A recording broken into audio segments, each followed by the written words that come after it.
We're live. Welcome, everyone. Welcome to Frank Analysis. I'm your host, Franco. I am joined today by a special guest who's here to talk to you guys about the importance of growing your own food.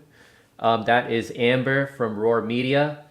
I just want to give a warm shout out also to Roar Media because they've done a lot of help. They've given me a lot of help. They gave a lot of help to the Convo Couch as well as other people. They help upbring other people like Hunter Carranza, who goes on Steve's show on Slow News Day, as well as on the Convo Couch, and actually Oz, who's the conductor, the behind the scenes guy from Roar Media, has helped me out a lot in making my own computer, my own desktop. It's really improved the quality of this show.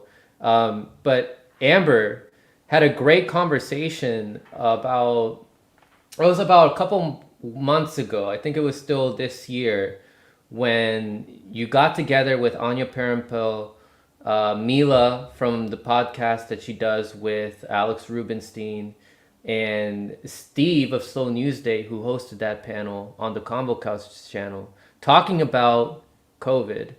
And you related this to some of the stuff that we're going to talk about here. And that'll all make sense to everybody. But first, Amber, thank you very much for coming on the show. How are you doing?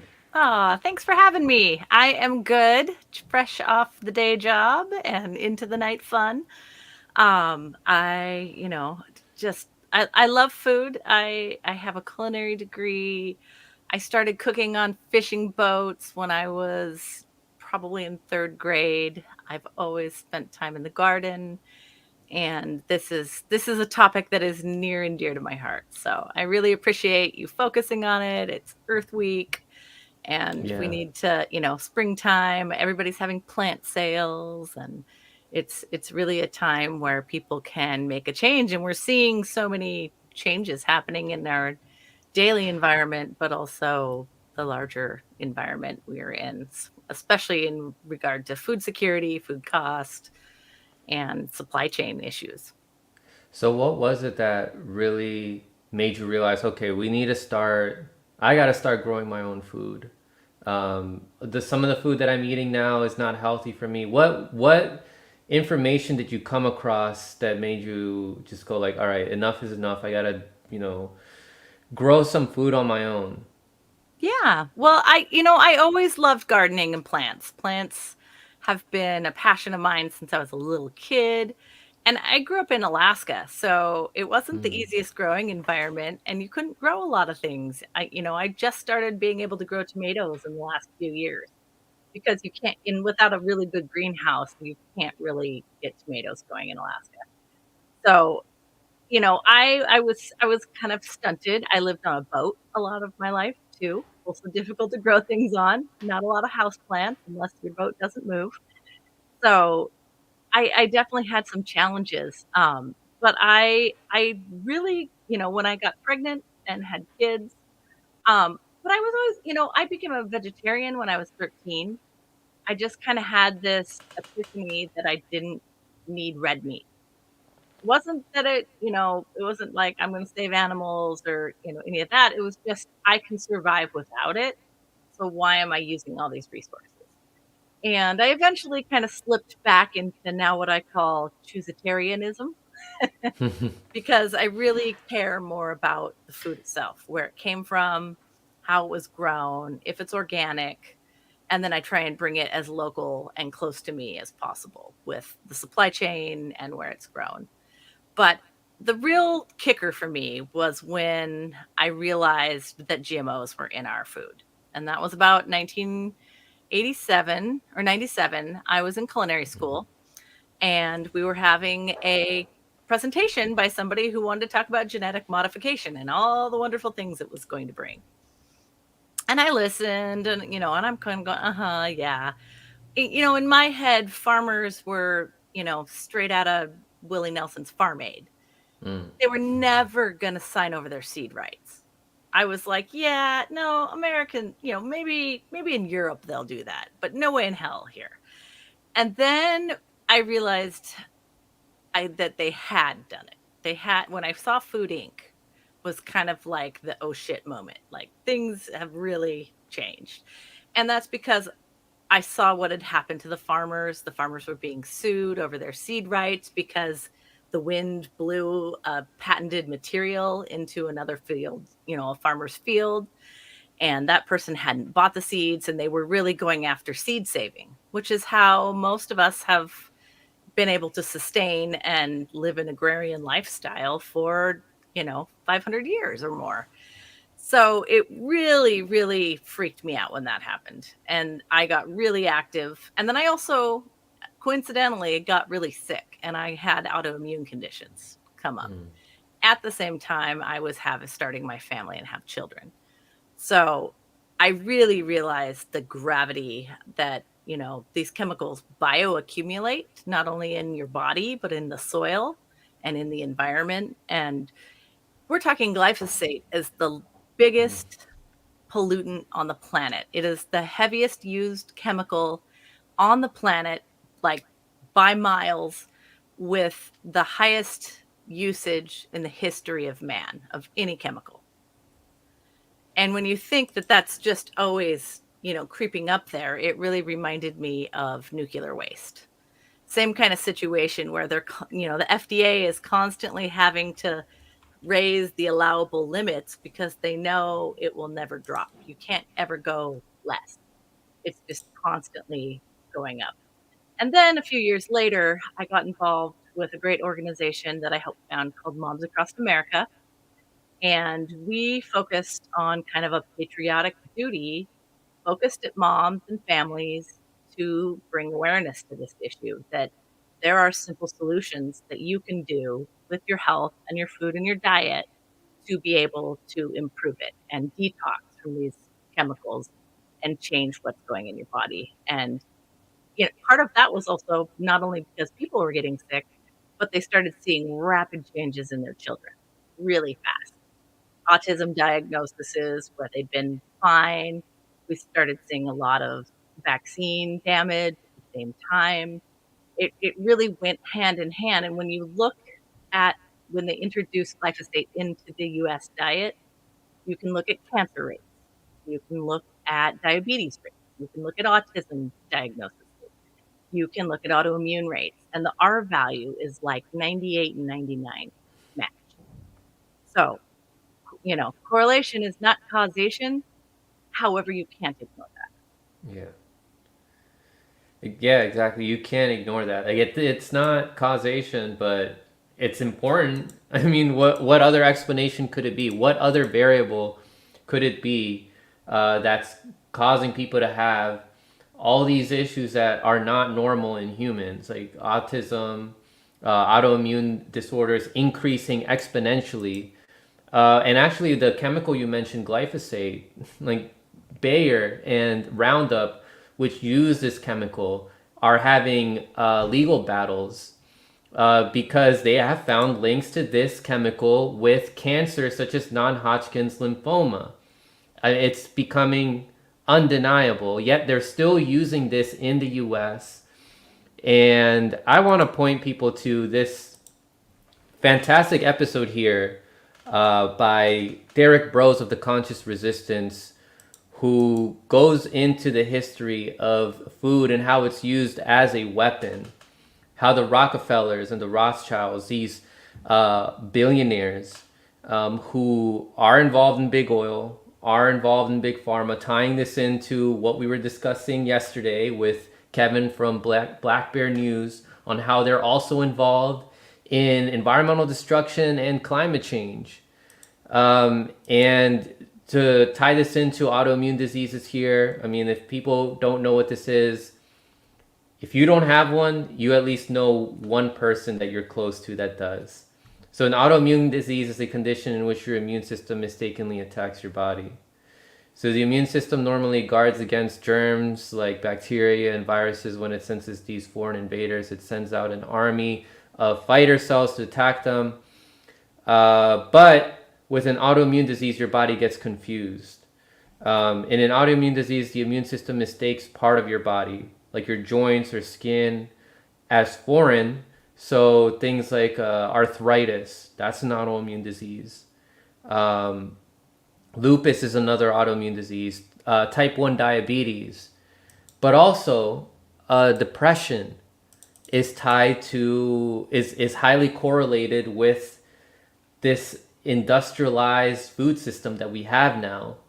And there have been a lot of links to the foods that we're eating now and mental health, in addition to the antidepressants and how those are linked to obesity. Um, so I just want to read a little bit from this article here about how this ties into um, obesity with mental health. Let me see. So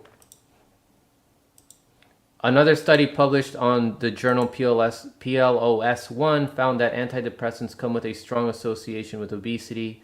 Among women with a history of depression, those who took antidepressants were 14% more likely to be overweight and 71% more likely to be obese than women who weren't on antidepressants. The study authors found the obesity effect to be especially strong among a class of medications called tricyclic antidepressants, possibly because the drugs boost appetite. So, Amber, what do you know about when it comes to food and how having a healthier diet, how that can not only improve our physical health, but how that can improve our mental health? Yeah, certainly. Well, and I just want to point out the things that glyphosate is. So, Mm-hmm. glyphosate is used as most primarily to control weeds in GMO corn and GMO soy. It is in Mm-hmm. a dozen other products, but it mostly is used there. And then it's used to control the weeds. So they can use a GMO seed that has DNA changing products and other animals built into the DNA. And then this, in theory, it doesn't work very well, but in theory, the weeds won't grow because the seed will resist dying from Roundup. But it basically kills everything it comes in contact with. So it is a chelator. So it pulls the metals out of things, which disrupts our ability to absorb good nutrients in food. It is a patented antibiotic also. So when you're Wow. having a bowl of Cheerios, most people don't realize they're getting a dose of antibiotics at the same time. When you it's a chelator, it's an antibiotic, it is a neurotoxin, known neurotoxin, and it disrupts the microbiome, which is your basically your brain and your gut. Yeah. So that fight or flight ability when you are in a panic situation is completely disrupted if you don't have good gut health. So we like to say a healthy brain begins in the gut. If you're having issues with mental health, you have to heal your gut before you can do anything. Because what happens is in the stomach, you've got all these cells Yeah. and they're like this, and the cells are sitting there. Then they've got something called a T cell that comes in and locks it in place so that you have like a shield. It's like a mucous membrane. And that, because the stomach is full of all those crazy acids and it's breaking up the food so that it's small enough to go into the bloodstream. But what happens is the glyphosate disrupts the shikimate pathway. So it starts killing the T cells. So with the T cell gone, you've got these two cells here, but the block is gone. And so it starts moving away. And then you have what's called leaky gut, where food particles that aren't small enough to be digested are getting through into the bloodstream. So it's literally like ripping, very slowly on a microscopic scale, ripping your stomach apart.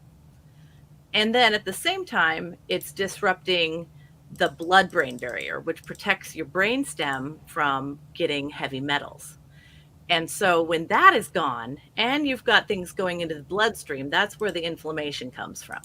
So we're talking high prevalence of, kind of the soft intestinal cancers, you know, liver cancer, pancreatic cancer, colon cancer increases.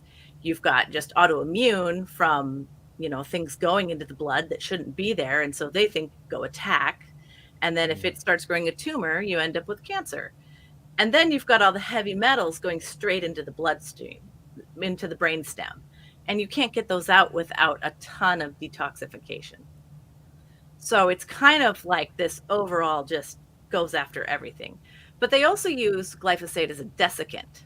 So a product does not have to be labeled. They will go in and take a field of, say, garbanzo beans. Everybody loves hummus.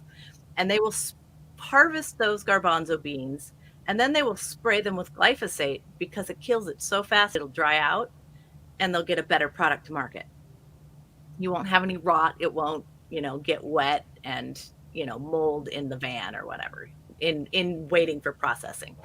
So you get a lot of secondary glyphosate, but it's not part of the growing process, so they don't have to claim it. And that's where you get people having issues with wheat. And they get a lot of leaky gut from eating wheat. They're not celiac, they weren't born with it, but they've developed it from eating our processed US food. And our food, we've tested our food. The USDA does not. The FDA does not.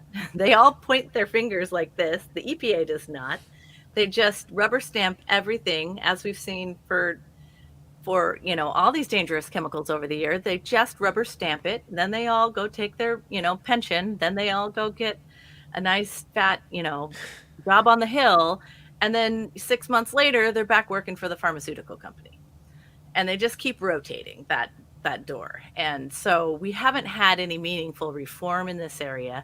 I mean, the FDA this spring literally passed a edict that said, we're not here to regulate anything. Yeah. That's our job, but we're not going to do it. So we've really been kind of lied to and hoodwinked over the years. It's been really, really devastating, and especially for young children. So for us, I mean, for myself, the food that I had when I was a baby was fine. It didn't have glyphosate in it.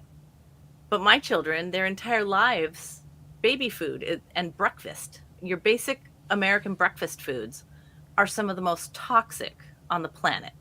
We're talking a bowl of Cheerios, a glass of milk, a glass of orange juice, maybe, an egg, maybe a piece of toast. It's really, really, really toxic. And the glyphosate levels are like 300 times what's allowable. Yeah, and it's not just glyphosate too. Although what you just described, it has all these horror. It can cause all these horrible things to us mentally and physically. But if you look at the ingredients to all these branded foods, which unfortunately a lot of working class people have to buy, like Kellogg's, all these things. If you look at the ingredients, like it has all these unnecessary things, in food coloring, like red 40, all these things that are these synthetic materials that are also linked to mental health issues and autoimmune diseases. Propylene Um, glycol, literally things that you put in your vehicle. you know, yeah, transmission fluid is in your cake mix because it makes it feel smooth. It's criminal. And you go to other countries and they're not allowed. yeah, I We was have gonna, only banned 10 chemicals, and we've allowed 80,000 new chemicals in the last 15 years. I was gonna say that I don't know how accurate this is, but I don't deny it. A story that I was told by my wife was that she has heard that there's been several people, and I think there was like an article on this, that they thought that they were gluten sensitive. When they go to another country, like in Europe or something, where glyphosate is not used as prevalent, they can eat all the bread that they want there. And Yeah. so, were they actually gluten sensitive, or was it the glyphosate that was giving them all these negative reactions? 99%, I would say glyphosate every single time. And if you look where you buy your food, and I always try, if I buy anything in a package, I try and buy it with 10 ingredients or less. Has to be organic, or I'll change my menu. I'll change what we're eating that night, whatever it is. I feel like I vote with my dollar every time a barcode is scanned. I don't care what happens in November. I don't, great for a primary. I vote with my money, and they are tracking that barcode way better than they're tracking our elections process. And so we're driving the market with our purchases, whether we like it or not. So, and it's making a shift. I think it's about a 43% increase in organic sales lately. So people are realizing it, but they're still not getting the full picture. And, honestly, you don't read the back of your cereal box until you have to. Until you're And sick enough or somebody has an allergy, most people just aren't. yeah, unfortunately, that's the case. But I mean, if we hate, and this goes out to the audience, if we hate these devilish billionaires so much, then we have to take power away from them by not buying the food that they try to poison us with. And I know that many people might be like, "Oh, well, I don't know where else to buy. I can't afford it." It's a difficult situation to be in for a lot of people. So what advice do you give to people that can't afford buying healthier foods, or what do you say to them if they're like, "Oh, I live in an apartment and I don't know if I can grow my own food here." And I know you've mentioned this before on this show, like how you can still grow food in your apartment. But I just want to let you explain to people what people like this can do. Yeah. Well, I know there's a ton of consumer supported agriculture, which is known as a CSA, whether it's something like imperfect produce, where it's a box delivery. I actually used to work for the largest one on the West Coast called Full Circle Farm. And so you sign up. If it's a local farm, usually it's a little bit more expensive, and they say, you're going to buy a farm share for $250. Well, that may not be cheaper, but the value you'll get out of that will save you time, over the lifetime of doing that. A lot of it also depends on what kind of cook you are. Can you cook with raw ingredients, or are you you don't really like to cook? I mean, it can be a lot more challenging changing those habits and relearning how to deal with raw ingredients.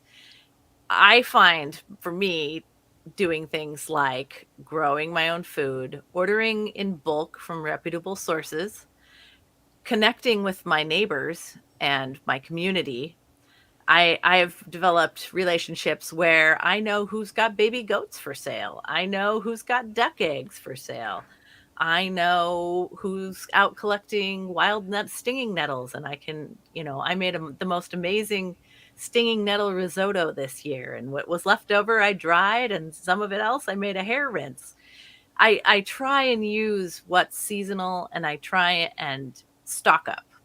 Maybe it's because I lived in Alaska, maybe because I was a Girl Scout. Like, I always have duct tape near me. I always have an electrical tape in my bag, and I usually have a bucket of beans and a bucket of rice, stored properly in Mylar bags in my garage, just in case, and especially I think with COVID, we saw what can happen to our supply chain. Like, what do you do when there's no toilet paper? People were literally like hand sewing little squares to use as toilet paper because there wasn't any. So we see how, and especially with what's going on in Ukraine, that is going to have massive, massive impacts on grains. And I don't know if anybody's ever tried, you can grow a few corn plants, but that's going to feed you for a day. you know, it's not going to fill up a bucket. So, or, if you grow wheat, it trying to get the wheat off the sheath and process it is insanely hard. It is if you go back to ancient techniques, it's a real humbling lesson in humanity, I would say. But there's things you can do like grow sprouts. You don't need anything more than a jar to do that. So buying seeds is important. There's tons of ways that you can get microgreens going, and you can just buy a little tray this big and it sits on your counter and you can keep that going. What you don't use, I feed to my chickens, I reuse everything, I compost. There's a lot of things you can do, and you can do that on a boat even. Um, and when you have fresh access to fresh food, it's going to change everything. But find a CSA in your neighborhood, connect with people who are actually doing farmers. I really love, there was a great story out of Georgia, and this couple, like, they bought a farm, they had plants in the ground before they'd even signed the title.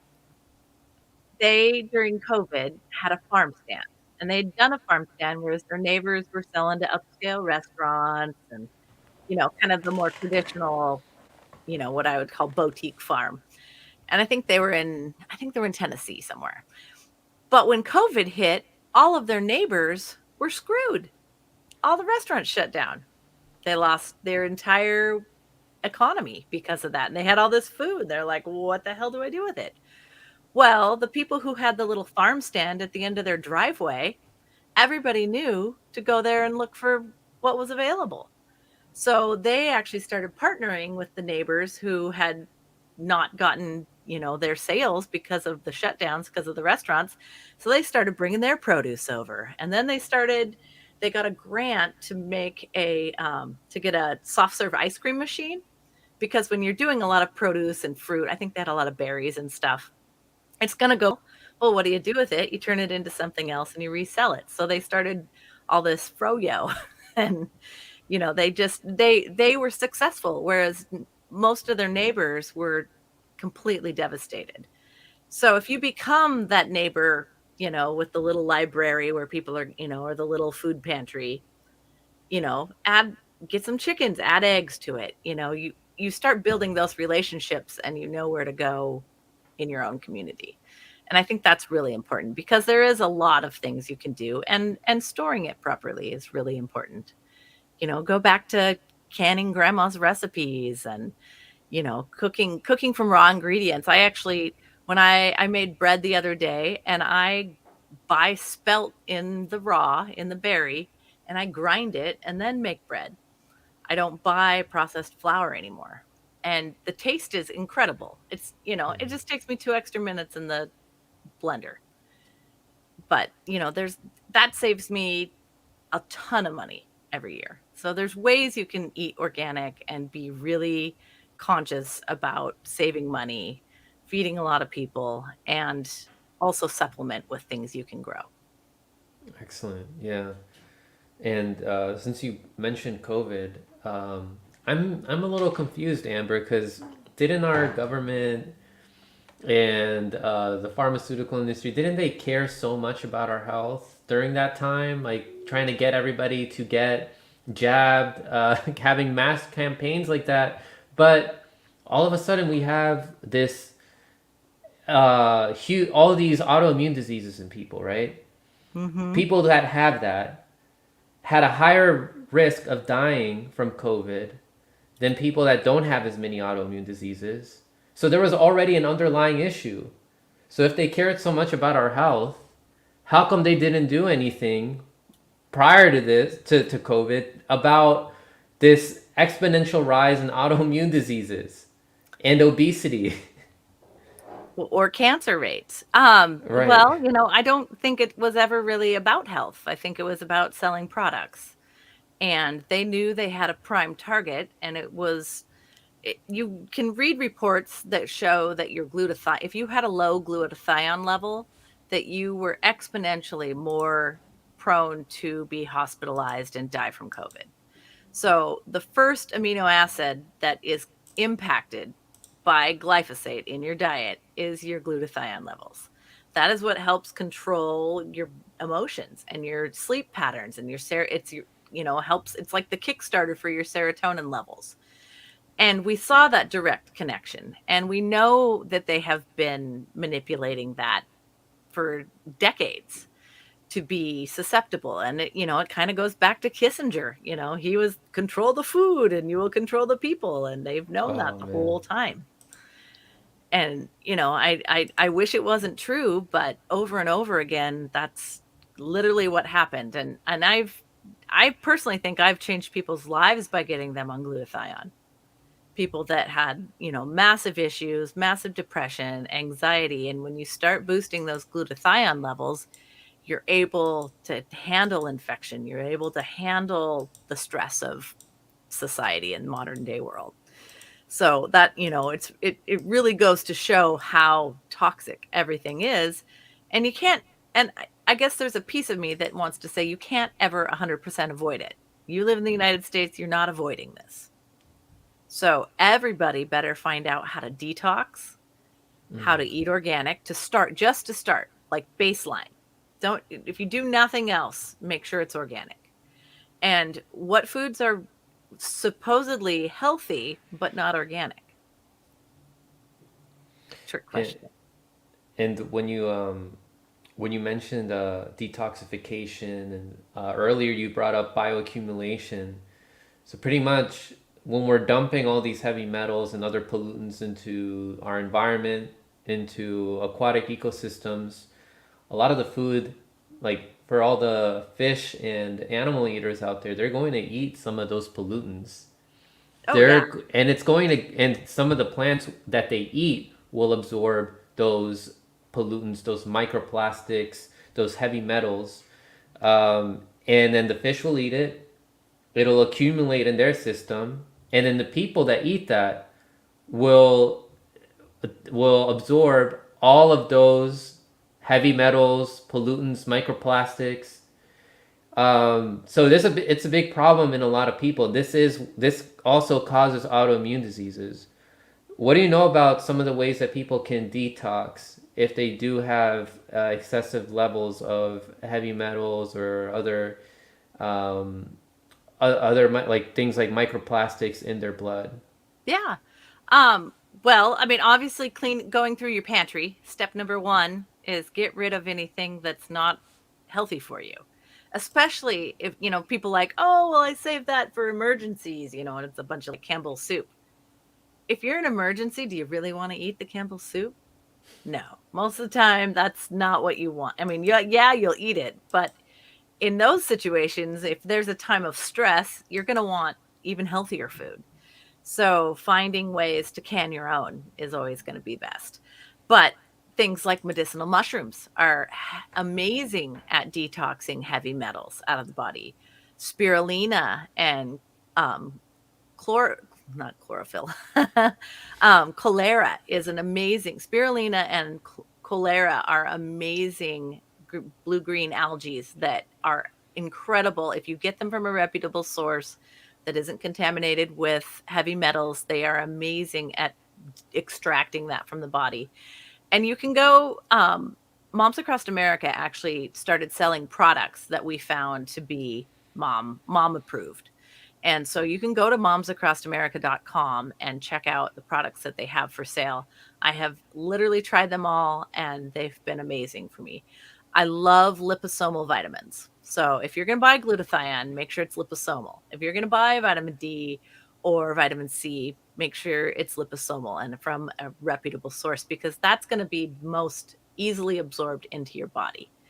And that's really important. Taking a bright green pill that, you pee out bright green 5 minutes later, that's not getting into your body. So you need to shop wisely in the supplement aisle. And, it's a huge market. There's just as crazy marketing in that as everything. Psyllium husk is a really good detoxifier because it's helping clean out your colon. Also, we forget about one of our largest organs, which is our skin. So doing things like infrared sauna, having regular massage and lymphatic drainage, as well as a technique called dry brushing. That's your cheapest. Dry brushing, you buy a $15 stiff bristled brush and you literally run it over your naked body in little circular movements from feet to head before you get in the shower. That will stimulate all of your lymphatic system on your skin and it's amazing. You don't really realize it, but that's like what the big bodybuilders do. They all dry brush because it makes their skin just glow because you're getting all those toxins out of your skin. And that's a really easy, cheap way to work on that. So there's a lot of different things, everybody's going to be in a different place and have a different capability, but as long as you're doing something, you can like I buy big bags of chaga from a guy in Alaska. I think I found him on eBay, Alaskan Chaga Company. And I just take a little tiny chunk and I throw it in my coffee pot and I replace it every couple months. And so I have chaga every morning with my coffee. You can do the same with turkey tail, is another amazing mushroom. There's so many. I really, if you're a fan of Paul Stamets, go check out his company. He's got great supplements. There's also a product called Detox Formula, and that has been amazing. And it combines mushrooms and some of the other supplements I talked about.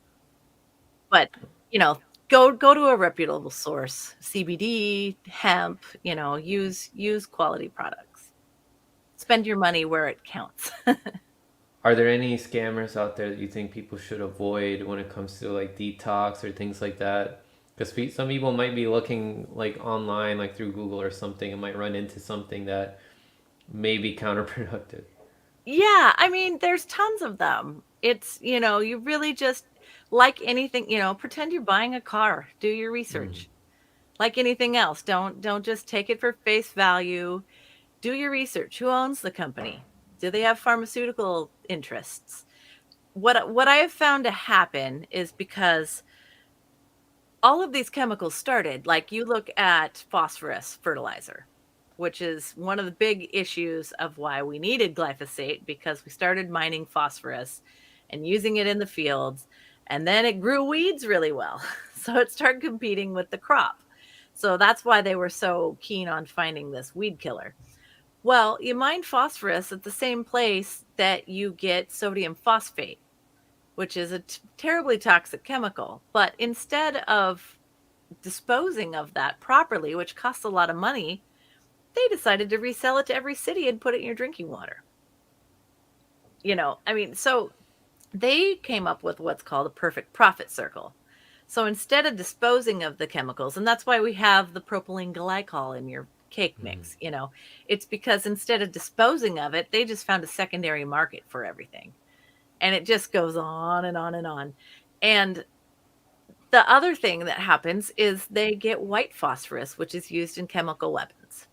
So every time, and you look at, say, the Mosaic Company in Florida, when you look at all the sea die off that happened in the Gulf of Mexico, that was all from leakage, not only from the phosphorus mining, but it combined with the citrus chemicals that they use on the citrus fields and flooded it through the Everglades, and it went out all at once, caused blue-green algae, and killed everything. And we know this, and we we just kind of like pull our hair out every time it happens. At some point we have to say stop. This is not Mm-hmm. okay. Get it out of your water system. Start petitioning, start being the thorn in every single city council member's side or your county member's side. Go get a seat on your water board.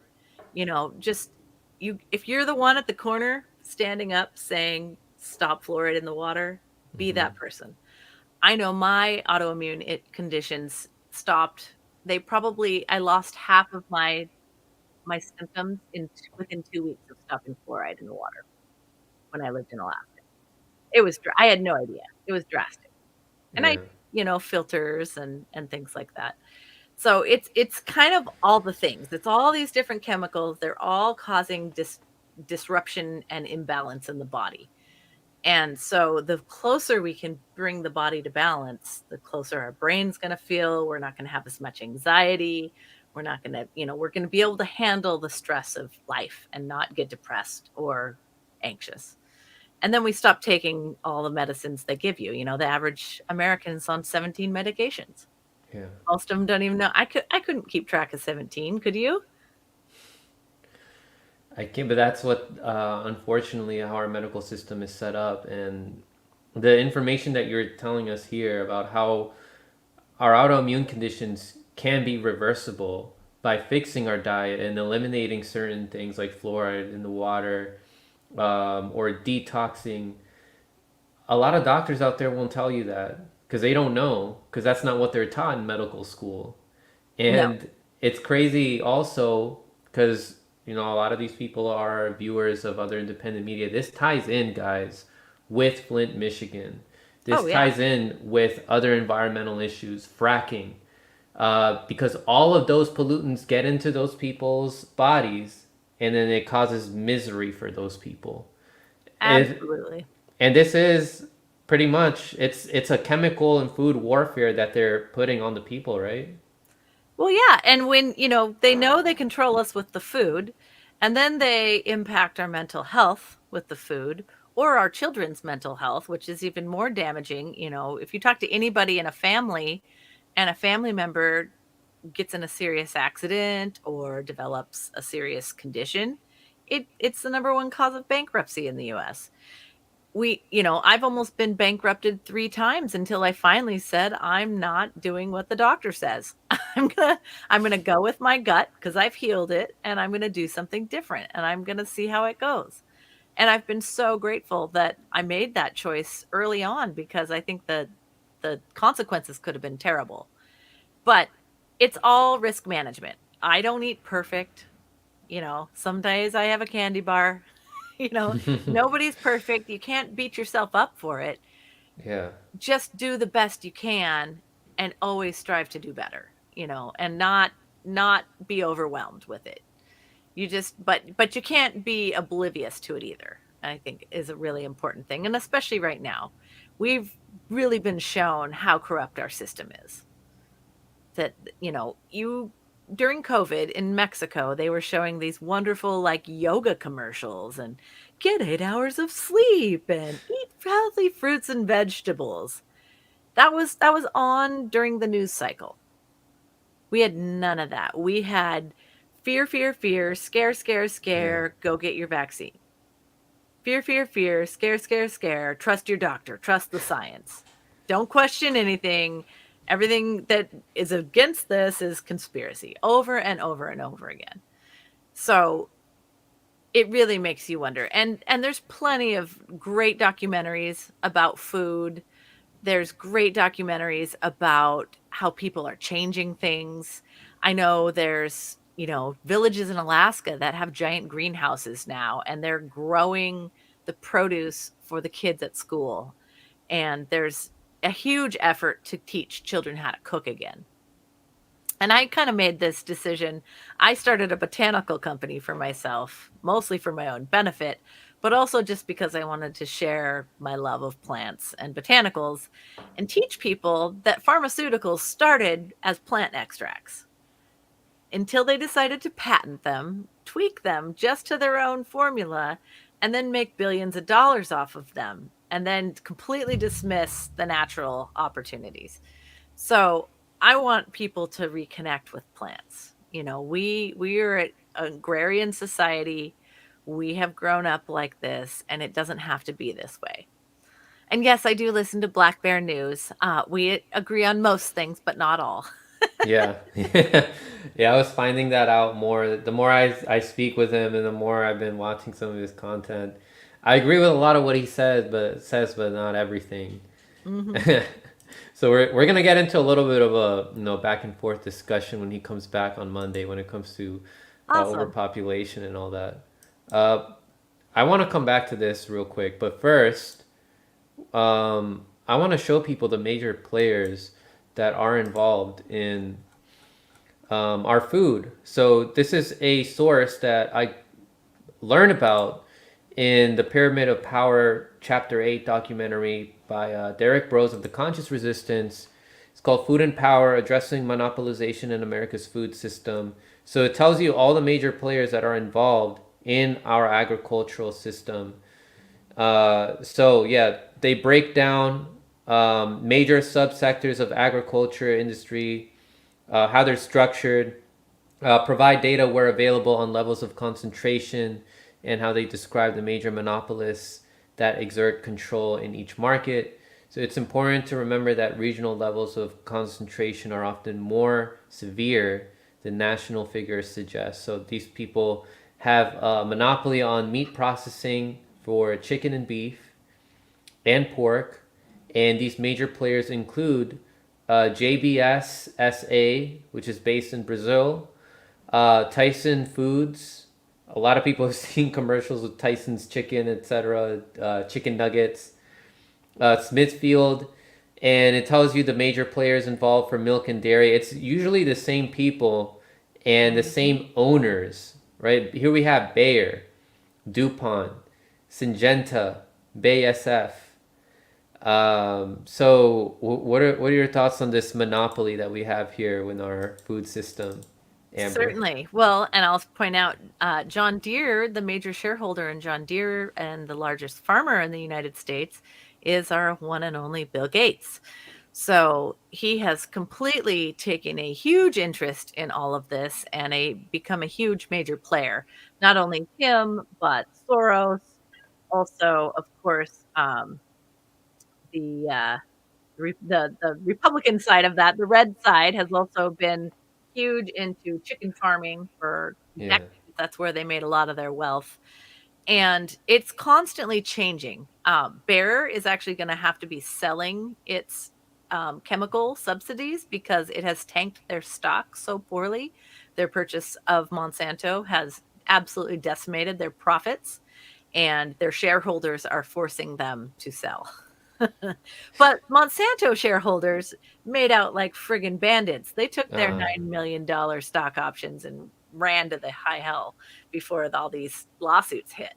But Bayer took on, I don't know who they're going to sell it to. I have no idea who wants that kind of liability right now. Um, these companies, and don't forget ChemChina, once the glyphosate patent expired, ChemChina became a huge pusher. And, we think eating food in Europe is going to be safer and better. Well, all of their grain that feeds all of their livestock comes from South America, and it's all heavily GMO. And they mm, just had this massive issue in Brazil where they went in and sprayed all the organic crops. Oh, yeah. oops. It was like all their organic coffee, all their organic crops in the entire pretty much the entire South America just got accidentally doused with glyphosate. And we were using it hugely in the cocaine wars to go in, and we were actually doing them a favor because it would dry it out for their harvest. Gee, sound like the CIA possibly? Mm-hmm. Again, it's all about sales.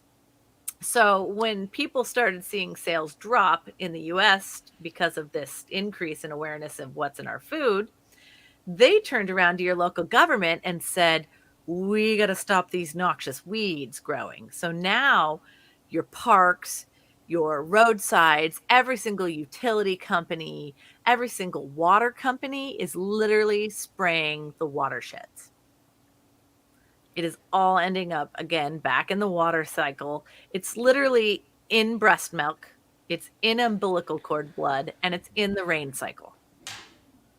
And all of these companies know exactly how to manipulate that. Yeah. Walmart, for the last 15 years, has owned a patent on they're kind of these like mechanical drone bugs for when all the bees are dead. Walmart will be able to take their patented product and go in and do all of the manual pollination of products. Amazon, we saw what's happened to Whole Foods. It's just like Yeah. decimated the market, completely changed all the brands. It's a ghost town. I have one right down the street from my work and nobody goes there. It's insane. Kroger, which we've seen having all these labor issues, how terribly they treat their workers all over, is second right behind Walmart. And and I know my local store, which was one of the largest on the West Coast, they went in and they got rid of the health food section. They said, we're gonna introduce, we're gonna make all the regular food. So instead of like all the healthy food being in one area, they went to disperse it and spread it out around the store.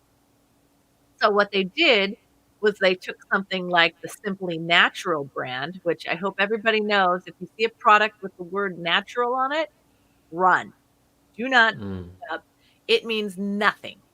Everybody can claim natural on every Yeah. product. It is not organic. It just means they're going to try and sell it to you for a higher price or make it look more expensive.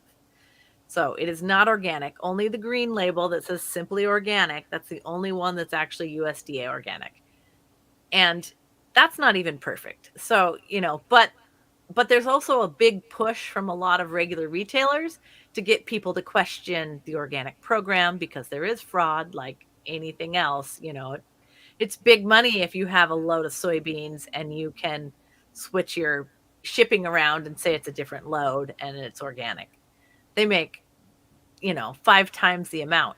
The US was actually importing about 25% of its organic grains from Russia prior to this Ukraine mess that we're in, Mhm. because the US wasn't growing enough. And I'm in Washington, which is one of the heavy wheat growing states, but we were not growing enough to meet demand. So these companies that come in, and they change often, you can see like the food pyramid of, oh, they own, this and that, and then they switch, they consolidate, they buy. We've seen absolute decimation of local dairies. They have put so many dairy farms out of business. If you want to buy a dairy farm, man, there's a lot for sale. It's a mess to clean up, but they've squeezed them out of the market. And these people have control over. I mean, they buy off our politicians, and so Yeah. that affects the way that that affects our education policies and what gets taught in schools, which is why they still teach like that BS food pyramid thing in Yeah. schools, which is it's so false. We didn't even get into like corn and soy and how that's being overproduced in the U.S. and that's heavily used in all our foods. Like they add soy lectin and corn syrup to almost everything, um, and all of that also is linked to autoimmune diseases, right? Absolutely. Well, and I was going to say Nestle was heavily involved in getting Julian Assange arrested. Oh, So at the same time, Julian was in the Ecuadorian embassy. We went in front of the United Nations and pushed this Nestle backed bill that was requiring them to take baby formula. They didn't want it. They're like, we don't want your toxic shit. We don't want to feed this to our kids. It's really, dangerous and gross. We forced our hand and we bribed them with $1 million, but we told them we were going to come in with absolute power and push this product on your people. And that's how they greased the wheels to get into the embassy and arrest Assange. That was all happening the same week, and I saw it. And I was just like, oh my oh, God. so frustrating. They don't And want truth tellers out there exposing them. yeah, and, we and need to call this out because it's absolutely criminal. like these people get to sit on editorial boards for scientific journals, Oh yeah. and there's an article here that I have up that discusses the conflicts of interest in crop efficacy and durability studies. I mean, it's just like they could do this with COVID. They've been doing this for decades when it comes to our food. That's how they're able to stay in power. That's how they're able to trick the public into thinking that the food system that we have is perfectly normal when it's And not. and that's why I refer to all of them as a chemical cartel. They Hmm. operate like a cartel. When the first glyphosate trial was happening in San Francisco, independent media reporters were getting cars bugged and people following them home. I mean, we're talking just the worst of the worst kind of behavior. You come up with a, bombshell paper. Oh man, you find yourself pushed off a cliff while you're on vacation in Hawaii, or I mean, they really do operate like a cartel, and they do this worldwide, and they do it from the inside at the top levels of our government. We saw what happened with the Food Security Act. We saw what happened in the Clinton administration, the Reagan administration, the Obama administration. They have done nothing. Michelle Obama went in there like, I'm going to have an organic garden and change the food world. Oh man, that shit was shut down in 6 months. Oh I mean, man. I'm sure they let her keep her garden. However, she was, you saw the screws just going in. She was not allowed to, and it's like, it's hard to say whether I think she had a good intent. I don't want to think poorly of people. But she cares more about power and Well, keeping it. or they have more power than we Or realize, maybe, and yeah. they're flexing their muscles in so many different ways that we don't have a choice. And I think that's more to the power, and I've seen that over the years. People don't realize Burt's Bees is owned by Clorox, and when they got bought out, they changed all their ingredients. people don't realize that Red Bob's Mill had a huge lawsuit. People think, oh, that's a healthy brand. They have some organic stuff. They had a huge lawsuit for the amount of glyphosate that was in their oatmeal. So there's a few things that you do not eat if they're not organic. First of all, hummus, garbanzo beans, anything that's high protein is going to have the highest glyphosate. It's really crappy, but garbanzo beans, peas, and any kind of bean, those are absolutely going to have the highest amounts of glyphosate. When you're looking at wheat, it forms in the wheat germ. So unfortunately, eating white bread is now healthier than eating whole wheat bread. Like, how insane! And in my lifetime, that is an insane twist. It's really disgusting. And then we also have the food laws, which brought in all of the synthetic vitamins. And so that was causing a lot of problems for people with COVID as well, because part of our malnutrition is, maybe you're on food stamps or the WIC program. Well, you're absolutely required to buy the shittiest, cheapest food on WIC, which is feeding infants and children, and you can't get a better product. And then you're stuck buying that stuff. You don't have a choice. And then you turn around and you try and get something better, and then you have less of it. So the amount of wealth disparity and the amount of our grocery bills rising right now is really going to be coming to head. And so I hope people are planning ahead and realizing that this is a planned attack by people who have plenty of money and plenty of food and plenty of healthcare at their disposal, but they make a lot of money off of your suffering and being sick. I had no idea about the bread because there were people that were just I avoid eating bread. I don't. I know about how wheat can and its links with autoimmune diseases, but I was talking to people about how, yeah, we still eat bread, like as long as we're not eating white bread. But so yeah, we get whole wheat, we get sourdough. Yeah, that's I didn't know that about how whole wheat now is just it's even worse than white bread now. Yeah, It's yeah. crazy. It's absolutely insane. And also, and that's why if you are eating meat and dairy, sourcing organic and local sources of that is so important, because again, it's gonna be in the protein sources the most. And you can't wash it off. You can't get it out of there. It's grown or been on the product to the point where it's saturated. So it's really important to understand that. I used to have a bumper sticker that said, "Friends don't let friends eat farmed fish," which I still stand by 100%. I also would say, "Friends don't let friends eat non-organic hummus." It's really, or protein powders. If you guys are weightlifters or anything like that, do not Yeah. buy a protein powder that's not organic, because it's full of protein. It's full of pea, usually, and bean protein, and that will be heavily, heavily sprayed if it's not organic. And if you want a gold standard, you can add on the glyphosate, or it's not glyphosate free. It's the genetic free. I'm trying to think of the name of the certification. There's a certification. It costs like insane. It's like $2,000 or $200,000 just to get it. It just means that there's no genetic modified material, but it can still have all the glyphosate it wants. So you still have to be very careful. So having it organic and non-GMO verified. So having those two together is the best kind of food to order or buy. So they have all these labels out there that try to deceive people into thinking that they're eating healthy.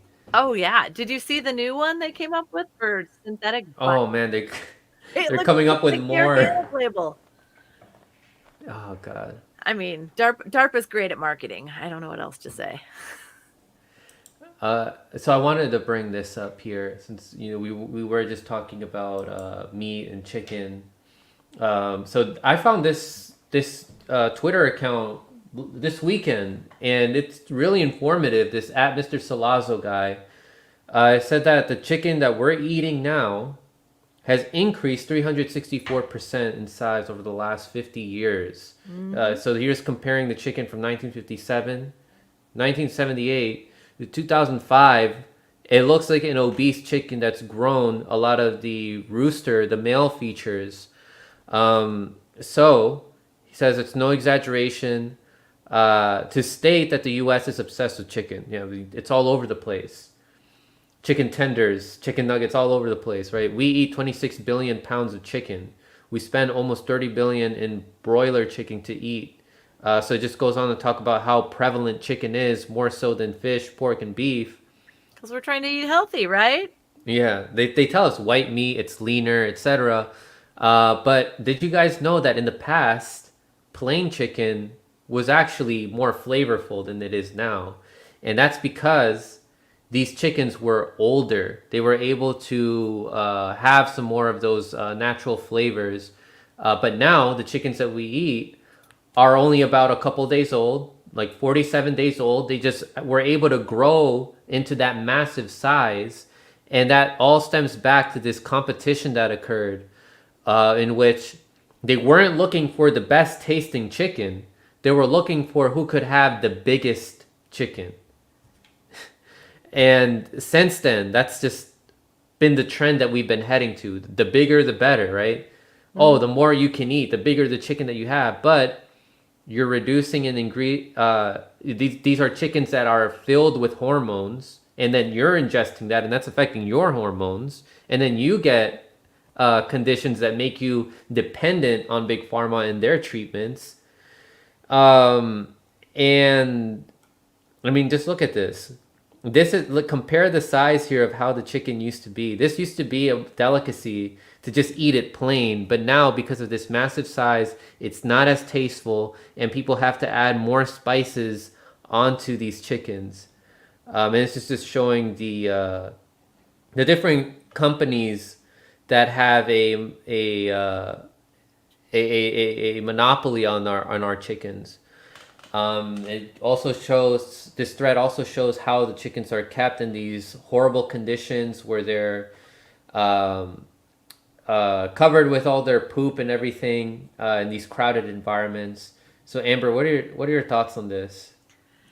Yeah, as a chicken mom, it's pretty gross, and you see the difference in your own birds, and then you see, what you see in the store. And for myself, working in restaurants and food service, you deal with it all the time, and you're looking at a spec sheet from Cisco or something when you're ordering, and your food cost is crazy, so your profit margin is almost nothing. So you're looking, well, this what kind of chicken is this? What's the price? What are the different here?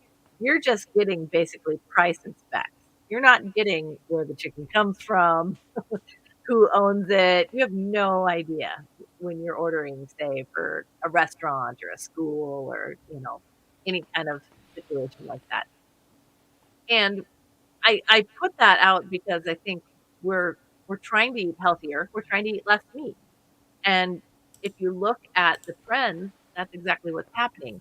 If you look at vegan food, it's almost even worse than eating meat right now because you cannot, it is so insanely difficult to buy organic vegan food. They have all these plant-based products and, you know, two companies out of 500 are organic. So what you're gonna find in the store is gonna be all GMO soy, corn, that soy lecithin you were talking about. It's gonna have xanthan gum. So you have to Yeah, learn kinda how they trick GMO corn and soy into it. But part of that, so you've got A, breeding, which is not genetic modification, and then the other part of that goes into how they have to give, because they're so crowded, they have to give lots of antibiotics, and then they're feeding them soy and corn. Well, you're gonna be overweight, just like most Americans. You're gonna be unhealthy. You're not gonna have a lot of flavor because you're not eating anything with flavor. So, I like to try and eat wild. I like to try and eat local, and we don't need so much. We eat way too much protein in this country. And most of the protein you can go to the fanciest steakhouse in your town, and 99% of them are not going to have an organic steak. They're not going to have an organic chicken. And you can pay top dollar for that. It's really unfortunate. So eating at home, cooking your own food, knowing where it comes from, and making sure the animals are raised correctly, and then you don't have to buy so much. You can buy in bulk, you can, share with your friends. I actually have a group of friends locally, and we got together and learned how to butcher chickens on our own because this is a lost skill. Most of us wouldn't know what to do if we had to, right? Yeah. So, again, kind of putting yourself back in a situation where you can connect with your food cycle, I think is a really important lesson right now. And, whether you choose to eat meat or not, you still need to have all these considerations. Yeah. Yeah, I want to give a warm shout out to some of the people that have donated. Laura Baza, thank you very much. T. Lee says, thank you for talking about this subject. Yeah, it needs to be discussed a lot more, especially in independent media, because we care so much about taking power away from these billionaires. Growing your own food is a very important way to do that because you're not going to be dependent on them and buying their food anymore. Greg Hausman, thank you very much for the tip. And yeah, Amber, what can you say to people about how they can raise their own like chickens at home? Because is that part of growing your own food, like having your own animals that you're gonna I eat think later on, so. or eat some of like I don't know the eggs that they lay? Yeah, I mean, well, so I'm a renter. I'm fortunate to be in a house that I'm renting. When COVID hit and there was no eggs anywhere, I'm a quarter of a mile from a Costco, and all of a sudden there was zero eggs. I ordered chickens.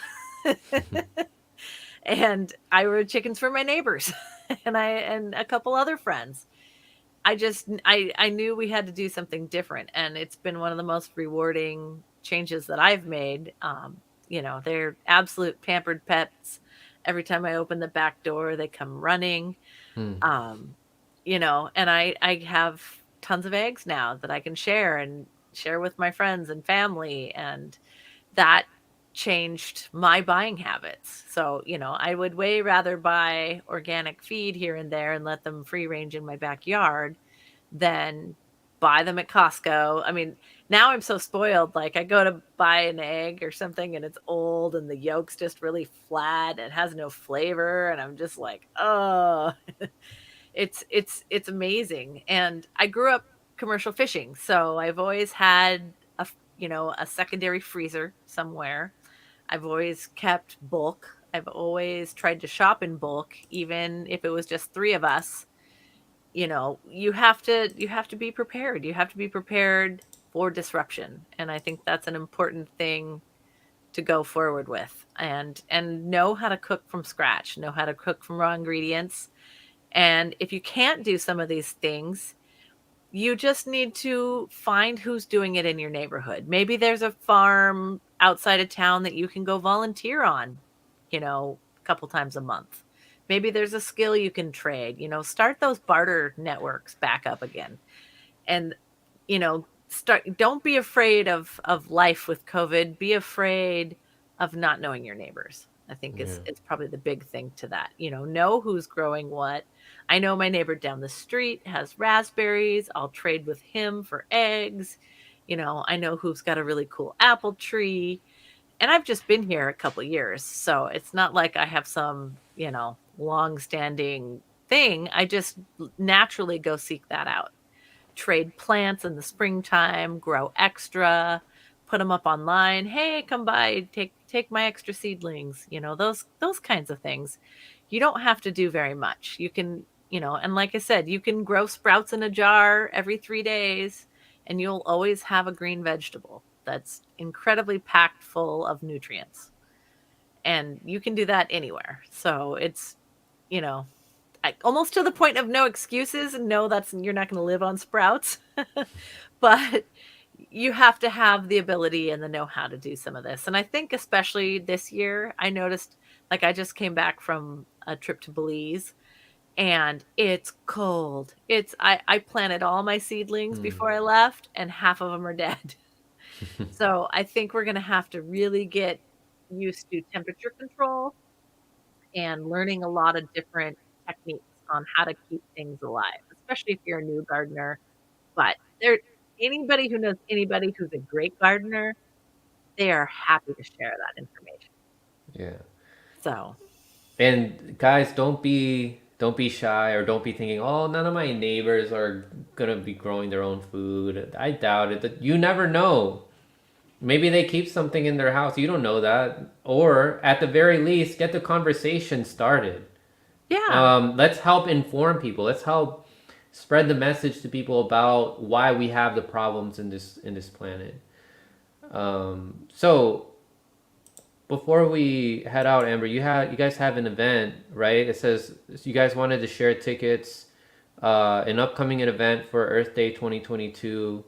You guys have special guests, Governor Jesse Ventura, Gary Gilliam Jr., and Kepler Shipyards, and Chris Panet of Zambia Institute of Agriculture. So, what is this event? Yeah, so this is through our partners at ARC, which is the Alliance for Reason and Knowledge, and they have been doing these regenerative planet summits over Earth Day. And we're going to be helping out this year. So we've got a great keynote from Governor Jesse Ventura, and the focus is food security and food sovereignty, which is so important. So Gary Gillum was a former Seahawk. I'm here in Seattle, which is awesome. But he grew up in Pennsylvania and started what's called the Bridge Eco Village, where him and a bunch of different football, ex-football players that also have MBAs went together and started this Bridge Eco Village. And so they go and buy, a dilapidated city block or maybe a factory or an old school, and they'll go in and rehab it and turn it into a community center. They'll turn it into housing, rooftop gardens. We're talking full permaculture, really, having live, work, business spaces. It's a really great story, and that was actually started by Milton Hershey, the owner of Hershey's Chocolate, which I actually just featured on my show last Friday as having super high glyphosate levels. So, you know, the person who started the company would probably make different decisions than he did, than the company is now. But that's what happens when these companies start getting bought out and they cheapen the supply chain. Kepler Shipyards is super interesting. I know the least about them. They are focused on building spaceships and seagoing vessels for floating cities. So they're totally futuristic. What are we going to do? How are we going to survive? How are we going to grow food? And so that's kind of their focus is this future food production. What is that going to look like in a changing planet that we clearly can't slow down enough to survive on? So I think that's also a very important conversation that a lot of people haven't had. And then Chris Panet is doing amazing work in Zambia. So hopefully his internet is okay.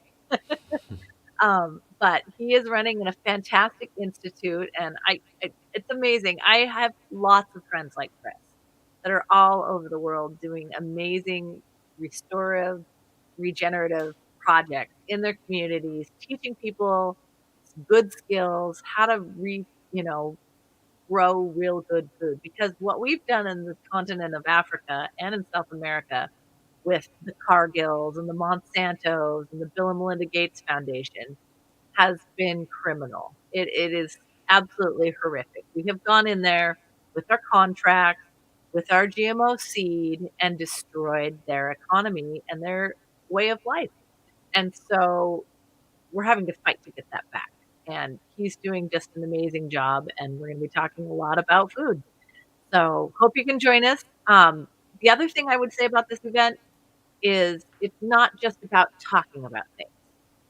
These are people actually doing. Like, we Mm-hmm. talk a lot about the environment, people aren't doing enough. So this is the, get off the couch time, watch the show, but be ready to make action. And we can't keep waiting because we're running out of time. Yeah, yeah, exactly. Um, Amber, thank you so much. Such a wealth of information that you've provided us here. A lot of valuable sources. Any final words you want to leave everybody with?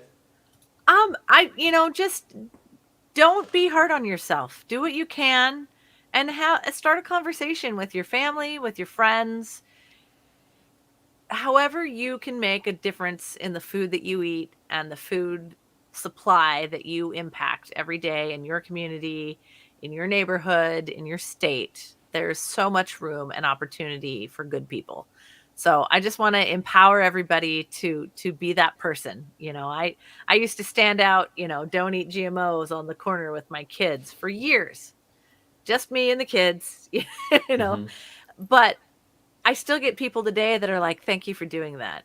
I get it now. I had to go through this whole terrible process and get sick, but I know what you were saying and I know why you were saying it, and thank you." So, everybody has a role to play and everybody can grow good food, and the beauty of teaching a child to grow good food is amazing. I used to work at low income housing. I used to help kids that only knew how to get food from the box from the food bank. It was all chips and granola bars and whatever. After 6 weeks, they were choosing vegetables. They knew how to cook an egg. They were making bagel faces with sprouts and creating art with their food. And that box of chips in the closet wasn't touched. So there's hope for the next generation, but it takes every single one of us to go teach them something about food. They're not going to Absolutely. get that in school. Absolutely. Yeah, absolutely not going to get it from school. It's bought off. And these people that are poisoning us, the food industry is paying politicians to keep the education system in their favor. We can go on and on about this stuff. We didn't even get to talking about probiotics, and there's so much to discuss when it comes to this topic of food. Yeah. So definitely, I look forward to having you back on if you'd like to come back on, Oh, Amber. totally. And yeah, good luck with everything that's going on with Roar Media. You guys are highly appreciated here on Frank Analysis and the MCSC Network. So once again, Amber, thank you very much. Oh, And thank you too. yeah, and to everyone else, you're not alone, and I know you'll stay informed.